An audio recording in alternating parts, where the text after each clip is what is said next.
ပြီကျွန်တော်ဒီလက်လေးချင်းကနေများစွာရှိရတဲ့နောက်တစ်ခုပေါ့နော်ကျွန်တော်ပထမဆုံးအနေနဲ့ညာဘက်လက်ကတောင်းရပဲလေ့ကျင့်မယ်ပြီးရင်ကျွန်တော်ဒီ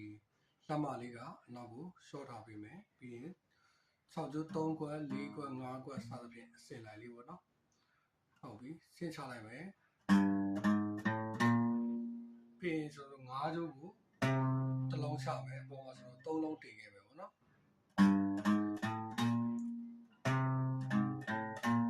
ပြီးရင်ကျွန်တော်2လုံးဆင်းမယ်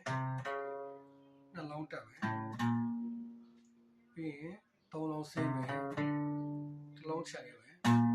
ပြီးရင်4လုံးဆင်းချလိုက်မယ်ကျွန်တော်4ကျိုးလေအတိုင်းပဲတစ်လုံးဆင်းမယ်3လုံးတက်မယ်ပြီးရင်2လုံးဆင်းမယ်2လုံးချက်ခဲ့မယ်3လုံးဆင်းမယ်တစ်လုံးချက်ခဲ့မယ်4လုံးဆင်းမယ်တစ်လုံးထပ်ဆင်းမယ်3ကျိုး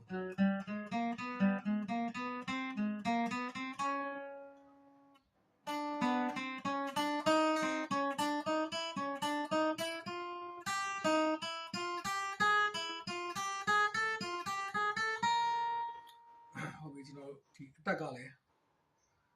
တဒန်းနဲ့ပြန်တက်မှာပေါ့နော်ပြီးရင်ကျွန်တော်9ခွက်ကိုတစ်ခွက်တိုးလိုက်မယ်တဒန်းနဲ့လက်တကျွဲလက်ကလေးလက်ညှိုးလေးလုံး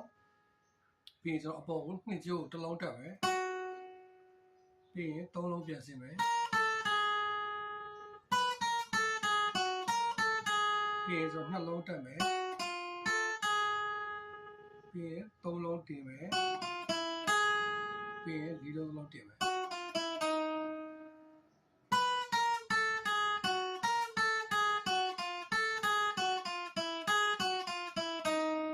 ဟုတ်ပြီဆိုတော့3ကျိုးလည်းအတိုင်းပဲတစ်လုံးတင်မယ်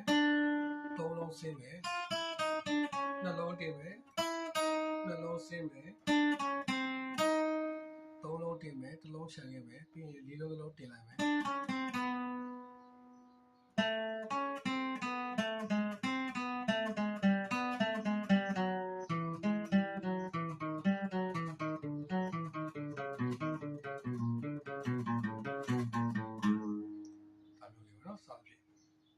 ပြီးရင်တစ်ခွက်ထပ်တော့ကျွန်တော်ရှေ့ကဆော့ရတယ်လို့ပဲပြန်ဆော့ပါအောင်နော်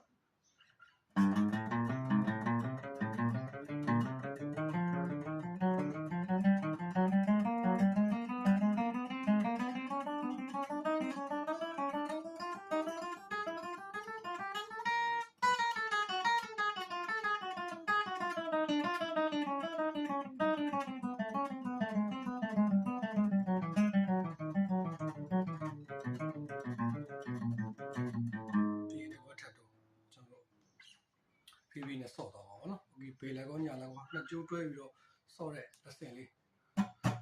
ဆင်ပြီးပါပြီဗျာ